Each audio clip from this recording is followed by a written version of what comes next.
間。新青森駅から青森駅に乗り換えるので待っていたら、すごく短い電車が通っていきました。みんな待ってる場所より遠くの方に行ってしまったので、そろそろと移動します。今回は青森駅の近くで美味しいご飯とおつまみを食べていきたいと思います。ちょっとこの日は肌寒かったのでダウン必須でした。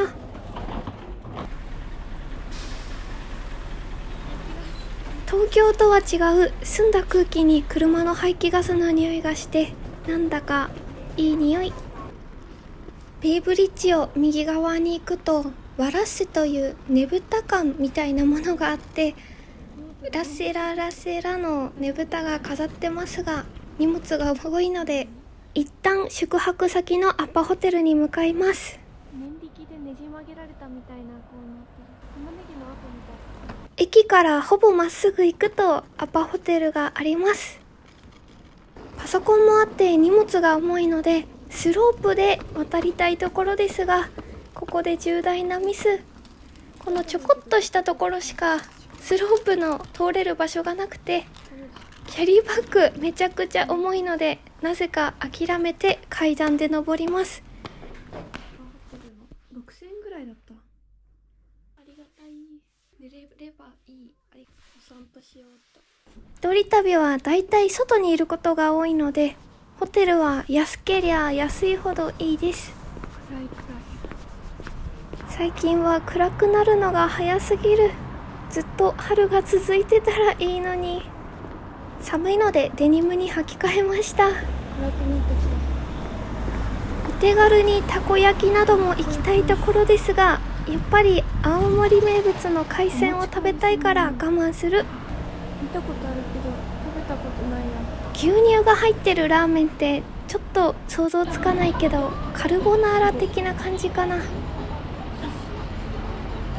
高そうなお寿司屋さんだとちょっと怖いので、普通のところに入りたい。本場青森のりんご飴です。富士のりんご飴絶対美味しそうだけど、お腹いっぱいになりたくなくて葛藤しました。寒くておでんの文字につられて歩いていたら、黒猫ちゃんで迎えてくれた。飛びかかってシャーとかされたらどうしようと思いながら、すいませんと言ったら普通に通れました。何も調べずおでんの文字につられてきてしまいましたが、個性豊かなお店になってます。すんごい。お酒は一通り揃ってて、ハイボールもあるから嬉しい。まずはハイボールから行かせていただきます。後ろの方たちが海外の方で、普通の居酒屋さんなんだけどラーメン食べたがってたりして、店主さんとお客さんの会話がちょっと面白かった。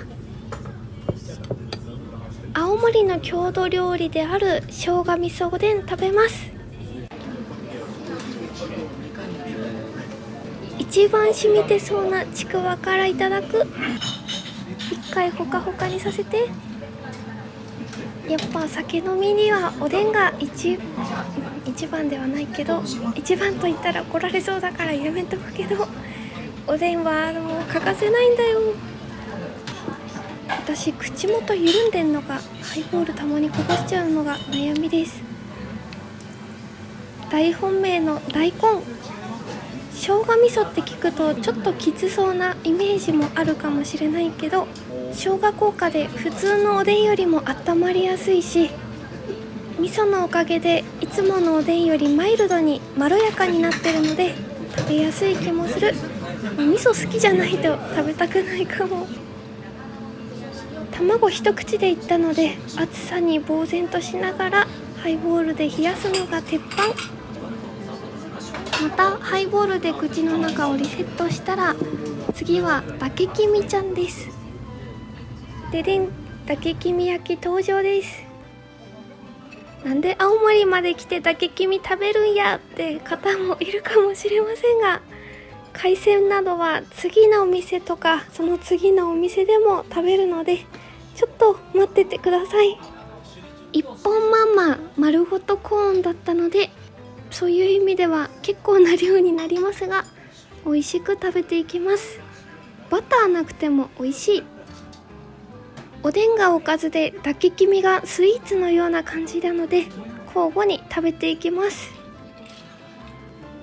海外の方が必死に店舗の中写真撮ってて、何撮ってんだろうって私も覗きますが、何かの写真とか、何かわからないぐらいたくさん張り巡らされているので、そういうのを撮って楽しむのもありなんだなと思いました。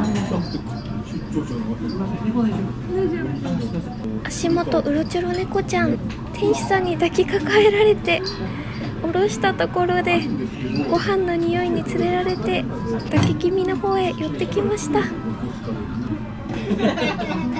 猫はおとなしくて可愛いんだな。猫といえばゲゲゲの鬼太郎に出てくる猫娘のイメージが私の中でとっても強いので、何かあったら引っかかれるって思っちゃいますが、実際の猫はきっとそんなことないんだろうな。家族の誰かが猫アレルギーっていうのもあって、あまり猫に触れてこなかった人生です。足元うろちょろして可愛すぎて打的見どころじゃない。お通しのポテトサラダもいただきます。結構食べたし、そろそろほっこりした気分で次に行くぞ。140倍になります。遠くからそっとお別れを告げ、2軒目に向かいます。お食事どころおさないさんなんですが、ホタテフライが結構人気らしい。食堂ではなく同じ系列で居酒屋さんがあったので、そっちの方に行きます。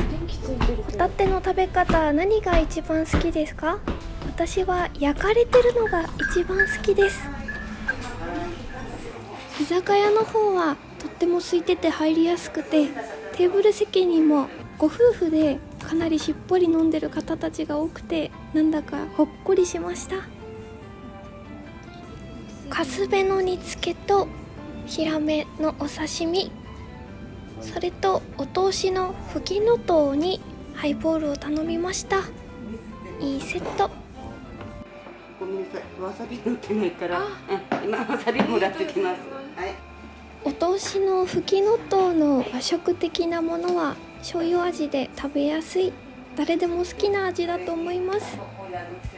カスベの煮付けって赤魚の煮付けかと思ったらエイでした。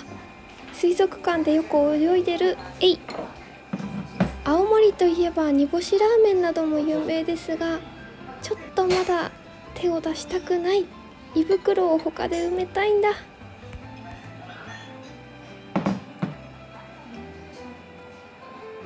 A は身がホロホロして脂が多くて食べやすくはあるのですが、骨が多い。ちょびちょびちょびちょび口の中から骨が出てきます。ヒラメのお刺身いただきます。白身魚好きな私にとっては最高に美味しい。たまにスーパーで売ってるお刺身にはない脂の乗り方で、とってもお酒が進みます。母が昔よくこういうの作ってたので、懐かしい気持ちで食べる。自分では作らないけど食べると美味しいってなるやつ。母のご飯はもう少し甘辛くしてご飯の上に乗せても美味しく食べられるような濃さだったので、今私が食べてるぐらいが健康的でちょうどいい。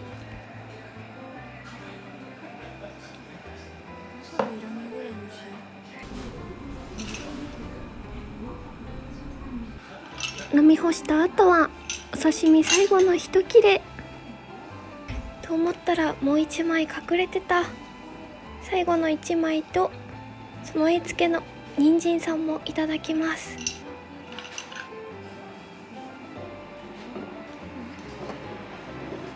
カスペの骨噛み砕けるかなと思ってガリガリしたのですが、ちょっと噛めましたので飲みました。良い子は真似しないでね。六兵衛さんという大人気のお店に来ました。ここ予約しないとほぼ入れないらしい。ねぶたらしき絵が飾られてる気がします。歴史を感じる階段を降りたら、そこにはちっこい招き猫がいました。カウンターの一番端っこに案内してもらった店内が凄まじいインパクトのある装飾に囲まれてるんです。雰囲気に圧倒されております。あんまりちょっとすいません。ハイボール濃すぎるともうお酒の味が強すぎて他のご飯が食べれないので遠慮しておきます。ありがとうございます。ありがとうございます。そういう人結構来るもん。あ、そうですよ。人気だとお願いしてます。なんかこの間もなんか女の子来てあったみたいで。そうだったんですね。うん。おすすめってありますか？郷土料理だと貝焼き味噌とかあ、ぜおすすひめだね。お願いします。うん。一人暗闇から発信してるみたいですが、このお店結構照明が暗いのでカメラ撮る人ちゃんと考えていかないと設定だけでドタバタするかもしれない。オートでやるとね真っ暗になっちゃうんだよ。これでもやるんでしょ。ハイボールをグビグビ飲んでいきます。ホタテの卵とじのような貝味噌焼きです。見ただけで食欲そそられてしまいます。青森といえばでホタテ食べましたが、今回も味噌味。どんだけ味噌好きやねんって思われるかな。でも本当味噌好きなんです。味噌焼きは実家に帰ったような安心感のある食べ物。それこスマホになってからでしょ。そうから手の頃それねできなかったから。スマホになってからですかね。ってことは何年くらいですか。多分10年経ってますね。本当に美人さんだね。つくづく見ちゃったじゃん。こういうのはなんだかになるんだよな。パワハラだわ。なんだかになっちゃうの。セクハラだな。だよな。気をつけましょう。無感にも喋ればダメなんだからっつってさ。女の子が結構多いの。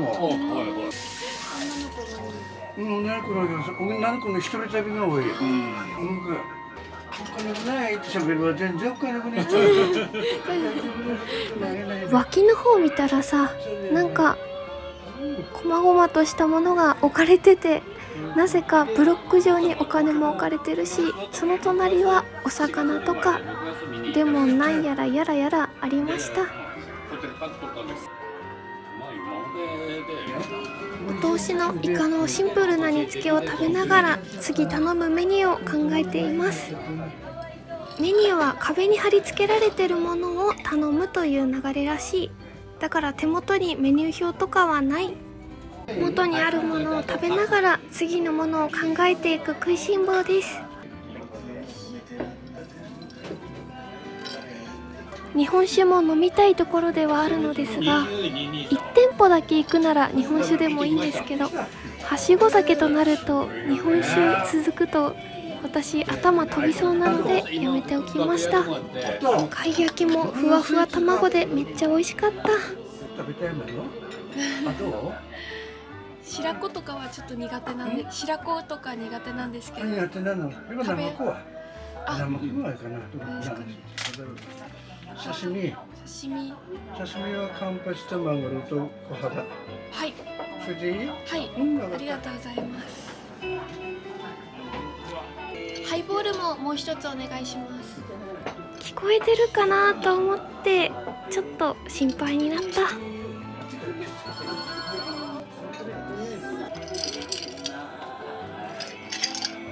りがとうございます。ありがとうございます。いくらだ。サービスなのかわかんないけどイクラもついてきた。イカを口に含んだ状態でお刺身の醤油をたらりと垂らします。ちょこちょこしたお刺身でとっても可愛いサイズ。マグロ普段は苦手だけどここのは美味しい。恐るべし青森って顔をしてます。ちょぴっと30粒ぐらいイクラが乗ってました。プチプチ口の中で弾いていきます。ハイボールお願いします。はい。ちょうどいい薄さ。はい、ありがとうございます。さっき結構声張ってハイボールお願いしますって言ったけど、それは聞こえてなかったので再注文してよかった。ありがとうございます。県の市長とかになってるんだよね。青森駅といえば私の中でねぶたのイメージがありますが、人生で2回しか行ったことがない。ねぶたの時期のホテルとか価格が凄まじく高いって聞いたことあるから、今まで躊躇してたけど、思い出は後から作れないので、5年以内にはねぶた祭りしっかり見に来たいと思います。動画見て青森駅来たならここ行かないとまずいでしょうっていうところがあったら、知識不足の私にコメント欄で教えてください。待ってます。いくらも実は苦手なんですが、苦手食材どんだけあるんだよって感じですけど、それでもパクパク食べれました。予約なしで来た方はみんな本当に返されてて、すいませんすいませんって店主さんがずっと言ってました。私のカウンターの隣に女性の一人旅の方がいらっしゃって、ちょっと緊張しながら食べています。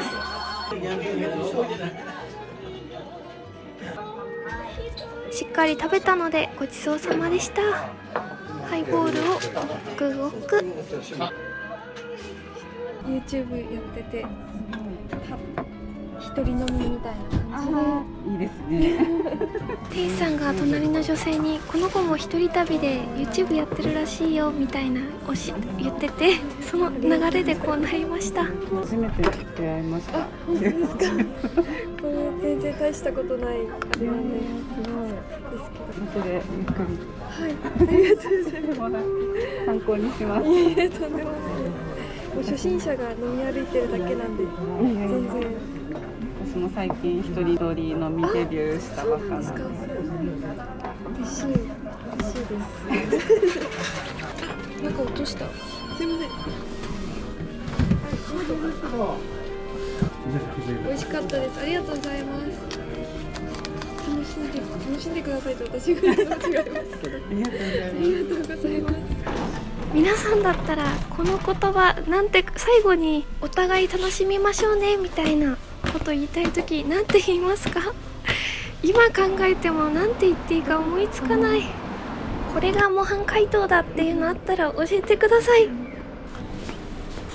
嬉しかったな。なんか楽しんでくださいって言っちゃった。コンビニエンスストアに入ったら学習帳がありまして、全く関係のないハイボールとアイスなどを買ってホテルに戻りました。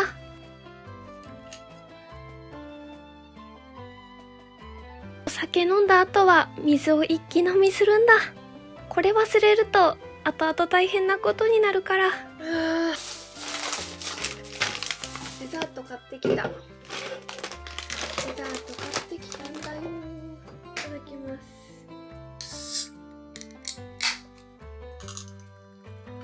先ほど濃いめのハイボール断っときながら、缶の濃いめは飲めちゃいます。マカロンのハムハムした食感が食べたくて、とっても幸せな気分になります。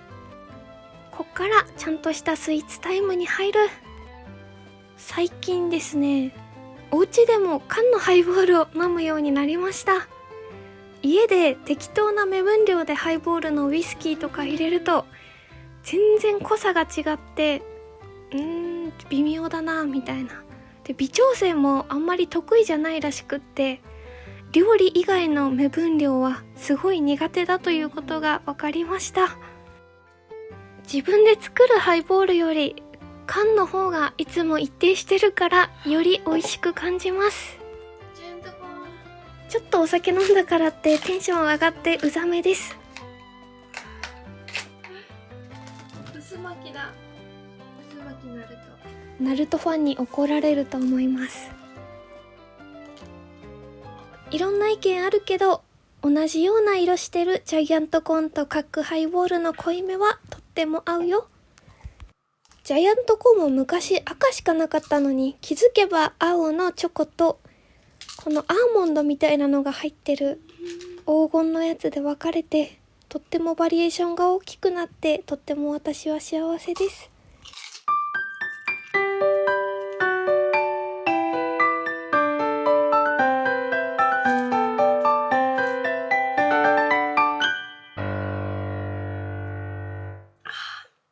今週の動画いかがでしたでしょうか？今日もたくさん食べて本当に幸せでした。ハイボールを飲んで幸せにストレッチをしていきます。来週の動画はまだ何になるか決まっていませんが、先週バイク動画を上げたと思うのですが、結構好評だったので来月も投稿します。アパホテルの浴衣があったので着てみましたが、なんかシンプルでいい感じ。最後までご視聴ありがとうございました。またね。おやすみ